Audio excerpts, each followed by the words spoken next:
My husband sold my business without telling me, but he didn't know I was the legal owner of the trademark. When I confronted him, he laughed. Too late, sweetheart. It's gone. I tossed the trademark certificate at his feet and whispered, "No, you're gone." The boardroom fell silent. My name is Raina McAllister. I'm 52, and until recently, I believed I had the kind of marriage people envied. Not for the grand gestures or passionate flame, but for the comfort, the reliability, the shared history that stitched us together through decades of life. Or at least, that's what I told myself. I live in Asheville, North Carolina, in a house with creaking floorboards and ivy on the back wall that Anton swore he'd trim every spring but never did. I used to love that house. Now it feels like an echo of something lost. Like a shell of someone else's life I'm squatting in. Anton and I had been married for 26 years. We met in college, back when we were both young and idealistic, though in very different ways. I was the one with notebooks full of sketches and a brain buzzing with branding ideas before branding was even a buzzword. He was the one who could walk into a room full of strangers and walk out with half of them thinking he was their best friend. For years, I worked for other people. I built their brands, their identities, watched them rise. Anton pushed me to strike out on my own. Said I was wasting my talent, that I deserved more. Maybe he was right. Or maybe he knew exactly what he was setting in motion. Bluff and Bloom was born out of a quiet, stubborn belief in myself. I started it in the corner of our dining room with a borrowed desk, a 6-year-old laptop, and no real idea what I was doing. But I knew what looked good, what felt authentic. And slowly, it grew. There were sleepless nights, client calls that ran through dinner, tears shed over invoices that never came through. But there were also small victories. A feature in a local magazine. Our first national client. The moment I walked into our downtown studio for the first time and realized, this is mine. But somewhere along the way, mine started to blur into ours. Anton, who had been on the sidelines, started coming to meetings. Just 1 or 2 at first. For support, he said. He never drew a salary, never clocked in. But he asked questions. Gave opinions. Talked about the business at dinner parties like he'd built it from the ground up. At first, I didn't mind. We were a team, weren't we? Then 3 years ago, I got sick.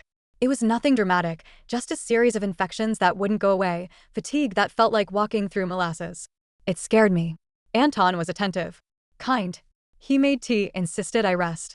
Told me he'd handle things at work. I was so exhausted I didn't question anything. When he suggested I sign over 51% of the company shares, just for now, I barely glanced at the paperwork. It's just in case something happens, he said. You need to focus on getting better. His voice was soft, reassuring. And I, stupidly, trustingly signed. But here's the thing. Even in the haze, some part of me knew to protect one thing, the name. Bluff and Bloom wasn't just a business. It was my signature, my fingerprint. And when we first registered, long before the success, I filed the trademark under my own name. Not as part of the company. Not as an asset. Just mine. I never told Anton. It felt private. Sacred somehow. Months passed, then years. I got better. The business continued to thrive. We hired staff. Rented out another floor. Our portfolio went national, then international. I didn't pay attention to the shifts in Anton's behavior. The late nights. The passwords he started changing. The locked drawers. I wanted to believe we were just busy. That we were growing. That his stress was because he cared. Then, one Monday morning, everything fell apart. It was raining. Not the dramatic kind of storm you'd expect in a moment like this. Just a dull, steady drizzle. I remember that because I stepped in a puddle on my way into the office and swore under my breath, trying to shake the water out of my shoe. The energy was strange the moment I walked in. Sharon, my assistant, looked like she'd been crying. Vince, our lead designer, barely nodded at me. Everyone else avoided eye contact. Then I noticed my office door was closed. Locked. Sharon, I said, trying to keep my voice even. Why is my office locked? She looked at me with this mix of pity and fear. You should go into the boardroom. I didn't ask. I just walked. And there he was. Anton, sitting at the head of the table like a king surveying his court. Around him sat men in suits I didn't recognize and one sharply dressed woman I vaguely recalled from a venture capital networking event. He looked at me like I was late to a meeting I hadn't been invited to. What is this? I asked. He smiled. That same smug smile I used to find charming. Just finishing some paperwork. Sweetheart, we've made a big move. He said it like it was a surprise party. Like I was supposed to clap. Then came the blow. Anton had sold Bluff and Bloom. Signed the papers. Closed the deal. Announced it like it was a gift. The Atlanta firm had acquired the business, the staff would be evaluated for integration, and the brand would move forward under their umbrella. He was already negotiating a consultant role for himself. I stood there frozen. Every word hit like a stone in the gut. He knew I wouldn't have agreed. That's why he did it behind my back. He leaned back in the chair, hands folded. You've been out of the loop. This is the best move for everyone. I didn't cry. I didn't scream. I just turned and walked out. It wasn't until I was halfway home, soaked to the skin, that the numbness wore off and the fury started to build. I drove straight past our house and into the parking lot of a storage unit I hadn't visited in years. In the back corner, inside a metal file box with rusted edges, was the original trademark certificate. Bluff and Bloom. Owned solely by Raina McAllister. I sat in my car and stared at it until the rain blurred the words. Then I drove home, changed clothes, and waited for the next morning. The house was too quiet, like it had caught wind of what was coming. Anton didn't come home. He sent a text sometime after midnight, just one line, staying at the Loxton for a few days. Things are in motion. Let's talk when it settles. The casualness of it hit me harder than I expected. As if what he did, what he stole, was a bump in the road. A misunderstanding. Something we could talk through over eggs and toast, like a billing issue or a minor fight. I sat at the kitchen table with the trademark certificate in front of me, sipping lukewarm coffee and listening to the refrigerator hum. That piece of paper had never felt more alive. More powerful. It was mine. He couldn't have it. He didn't even know it existed. There was power in that. And fear too. What if I walked in and it didn't matter? What if they'd find a loophole? What if I was the one who didn't understand how these things worked anymore? But I shook those thoughts off. I had spent over a decade building this business, brick by brick. I knew every crevice, every contract, every damn invoice. And he hadn't even read the trademark application when I filed it. I remembered that day. He was watching some playoff game on the couch while I asked if he wanted to look it over. He waved me off. I trust you. Right. That morning, I dressed carefully. Not for him. Not for them. For me. Black suit. The kind I saved for client pitches that made me nervous. Simple gold studs, low bun. I looked like I meant business. Like I wasn't about to be dismissed. And I wasn't. Not anymore. As I walked into the building, the staff fell silent. Sharon straightened as soon as she saw me and opened her mouth to say something, but stopped. Her eyes dropped to the certificate I held in my hand, the leather folder tucked beneath my arm. Her lips pressed into a line, and she gave a small, almost imperceptible nod. I'd never forget that. I pushed open the boardroom door without knocking. He was already there, sitting at the head of the table like it belonged to him. He looked good, I'll admit that. Polished. Calm. Hairstyled like he was born in a country club. I think that's what made it worse. The woman from the venture group was there too, along with two men in suits I didn't recognize. They looked up when I entered, surprised. Anton looked mildly amused. He leaned back in the chair, fingers steepled under his chin. Raina, he said, like my name was an old joke. You're just in time. I didn't speak. I sat down at the far end of the table, calmly opened the leather folder, and slid the certificate across the table. The air shifted. The woman frowned, picked it up, and scanned it. Her expression changed almost immediately. Anton was still watching me, that smirk barely fading. Until she turned to him and asked, "Were you aware of this?" He blinked. Of what? She angled the paper toward him. The brand. The trademark. It's not included in the acquisition. His jaw tightened. What are you talking about? We own Bluff and Bloom. No, I said quietly. You don't. The woman was already flipping through her documents, confused, then concerned. This changes things. Anton's face went from confused to something darker. I saw it, the twitch in his jaw, the way his eyes darted toward me. You filed this separately? He asked, voice low. I nodded. Years of marriage condensed into that moment. He didn't yell. He didn't panic. Just stared. Like he couldn't believe he'd missed it. You lied to me, he said. You sold what wasn't yours, I answered. The room was silent except for the hum of the projector and the ticking of the wall clock. No one moved. The woman from the venture firm finally cleared her throat. We can't proceed with the transaction as it stands. The brand is everything. The designs, the name recognition, none of it holds without the trademark. Anton turned back to me. Something in his face was unraveling. This is a mistake, he said, his voice low, angry now. You're making a scene. You're ruining everything. I looked him dead in the eye. No, you did. And I stood. No dramatic exit. No slammed doors. Just the quiet scraping of a chair across the floor and the dull clack of my heels as I walked out. I didn't go back to my office. I walked straight to the car, sat in the driver's seat with the folder in my lap and just breathed. Deep. Steady. The kind of breathing they teach you in yoga, though I'd never made it past the free trial. I didn't cry. Not yet. But I knew something was breaking, something deeper than trust or marriage or even betrayal. It was the quiet realization that the man I had built a life with had never seen me as equal. That for all the shared bank accounts and split dinners and anniversary cards, in the end, he thought I was just a placeholder. A stepping stone. I wasn't. Not anymore. I didn't drive anywhere right away. Just sat there in the parking lot, both hands still on the steering wheel even though the engine was off. It felt like my body hadn't caught up with my mind yet. Like I was waiting for someone to come out and tell me it was over. That I could go home. That the mess would be cleaned up. But no one came. And it wasn't over. Eventually, I started the car and drove. Not to our house. Not to the office. I went to the botanical gardens instead.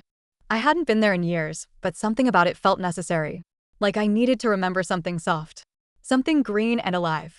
It was quiet there, the gravel paths mostly empty since it was a weekday morning. I wandered without really looking, my heels catching on the dirt and my breath rising in my throat in uneven waves. I ended up on a bench under a canopy of dogwoods. My hands shook when I pulled out my phone. There were messages from Sharon, from Vince, even one from Marnie in accounting, short texts, all variations of the same thing. Are you okay?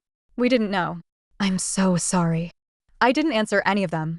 I sat in silence, watching the wind stir the branches overhead, and thought about how many things I'd ignored. Not just in Anton, but in myself. There were signs. Always signs. The way he'd started correcting me in meetings, gently at first, then more pointedly. The way he introduced himself as co-founder, even though he'd had no hand in building the bones of the company. How he started suggesting we diversify ownership, bring in more investors, reduce risk, his way of saying I was the risk. But I'd let it slide. Out of love, maybe. Or fear. Or just the tired kind of hope that tells you it's easier to smile and keep things going than it is to stop and dismantle what you built together. That was the lie I lived in. That we were a team. That we wanted the same things. He didn't want the same things. He wanted ownership. Control. A legacy with his name on it, even if he didn't earn it. Even if he had to take mine. That thought kept circling me like a storm cloud. Every time I tried to think about the next step, lawyers, staff meetings, press statements, I just came back to that. He wanted what I built without me in it. I stayed in the gardens for over 2 hours. By the time I got back to the house, Anton's car was in the driveway. The one I paid for. Parked like nothing had happened. I walked inside, slow, measured. He was in the kitchen, talking on the phone in that low, professional tone he used with investors. I didn't say anything. Just watched him from the doorway, the way he paced, agitated now. His free hand ran through his hair over and over. He hung up and finally looked at me. His face softened for a split second. We need to talk. I didn't answer. He tried again. You blindsided me in there. That was low, Reina. My laugh was dry. Quiet. He stepped closer. I made a mistake. Okay, but this can still work. That word, still, hit me like a slap. Like he thought there was a version of this where I'd sit back down and figure it out with him. Like I'd forget he tried to cut me out of my life's work. I turned and walked past him, up the stairs to the guest room. I heard him curse under his breath, followed by the sound of a cabinet slamming. But he didn't follow. That night, I laid on the guest bed with the door locked, fully clothed, staring at the ceiling and thinking of all the times I stayed quiet to keep the peace. The morning after, I made 2 calls.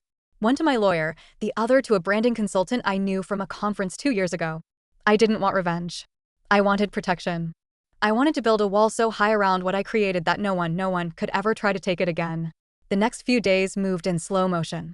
I went back to the office on a Wednesday early enough that only Sharon was there. She had 2 coffees waiting on the desk. Mine had my name scribbled on it in Sharpie like she used to do when we first started. She looked up at me, her face tight with guilt. I didn't know what he was doing. He said you were scaling back, focusing on creative. That he was handling strategy now. I sat down across from her and finally, let myself breathe. I don't blame you, I said. But I blamed myself. For trusting him. For not checking. For letting my own business turn into something he could slice up and sell off. That afternoon, I called an all-hands meeting. Everyone showed up, even the freelancers. No one knew what to expect. Some avoided looking at me. Some tried to smile. I stood at the front of the room and looked out at the faces of people who helped me build this place. And I told them the truth. That Bluff and Bloom wasn't sold. That the trademark and everything it represented was still mine. That Anton no longer had authority at the company, and I was in the process of removing him from everything: ownership, finances, internal systems. There was no applause. No dramatic gasps. Just quiet relief. And the beginning of trust rebuilding itself. I still hadn't served the divorce papers yet. Not because I was unsure, but because I wanted him to see it coming. To feel the weight of it slowly bearing down, just like I had when I realized what he'd done. The divorce papers sat on the kitchen counter for 3 days before I handed them to Anton. I didn't say anything when I did. I didn't need to. He didn't ask questions either. He looked at the envelope, then at me, like he was seeing a stranger. He opened his mouth, then closed it again. I watched the denial fade from his face in slow degrees. "You're not even going to talk to me about it?" he asked eventually. I shrugged. "You already made your choices." That was it. He didn't try to plead. No big speeches.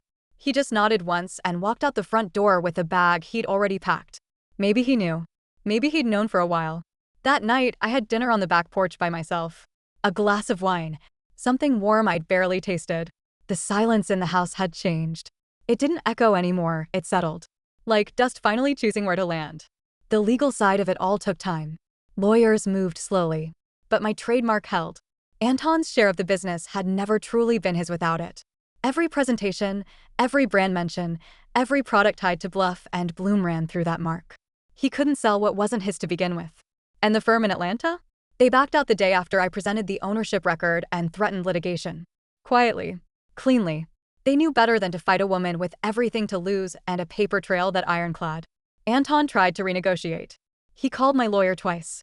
Left messages saying he was open to alternate agreements. I didn't respond. My silence was the most expensive thing I'd ever given him. 3 weeks later, I removed his name from every board document, vendor profile, and financial account. When the final papers were signed, I held a company-wide reset meeting, not a celebration. A declaration. We were rebuilding. And this time, I wasn't sharing the blueprints. Bluff and Bloom became more than a business after that. It became the place where people who'd been silenced, professionally, personally, came to grow. I hired new talent, mostly women who'd been overlooked in their industries, and gave them space to run. The energy in the studio changed. It buzzed again. One morning, about 4 months after the boardroom scene, I got a call from a local women's entrepreneurship group. They wanted me to speak at their spring event. Not just about branding, but about what happened. They'd heard stories like that don't stay quiet in towns like Asheville. At first, I hesitated. But then I remembered the way Anton's voice sounded when he told me, "It's gone." How certain he was. How smug. And how wrong. So I said yes. I stood on a stage in front of 200 women in folding chairs and told them the truth, not just about the betrayal, but about the way it crept in slowly. The way you doubt yourself before you doubt them. How important it is to put your name on your work. To protect the thing you built, even from the people closest to you. The applause wasn't loud. It didn't need to be. It felt real. That night, when I got home, there was a letter in the mailbox from Anton's attorney. He wanted to discuss a potential settlement on the use of shared assets. Specifically, whether he could use any of our past work for a new, creative consultancy he was trying to launch. I didn't respond. But a week later, I sent my own letter. It contained a cease and desist for any and all use of the Bluff and Bloom name, likeness, portfolio, or digital history. It was short, formal, unemotional. But at the bottom, I'd handwrote one sentence. Next time, build your own. I don't know what he's doing now. Don't care much. Last I heard, he was pitching freelance strategy to mid-size firms down in Charlotte. But he never rebuilt what he tried to take from me. That was the thing he never understood. You can't steal roots and expect them to grow in your soil. I stayed. I worked. I made something bigger than what we had, because this time, it wasn't built on compromise. It was built on truth. On trust in myself. On lessons I never wanted but needed to learn. And when I walked through the studio now, past the big windows and the desks where new ideas bloomed every day, I didn't think about him. I thought about the version of me who once believed she had to ask permission. And how glad I was that she finally stopped.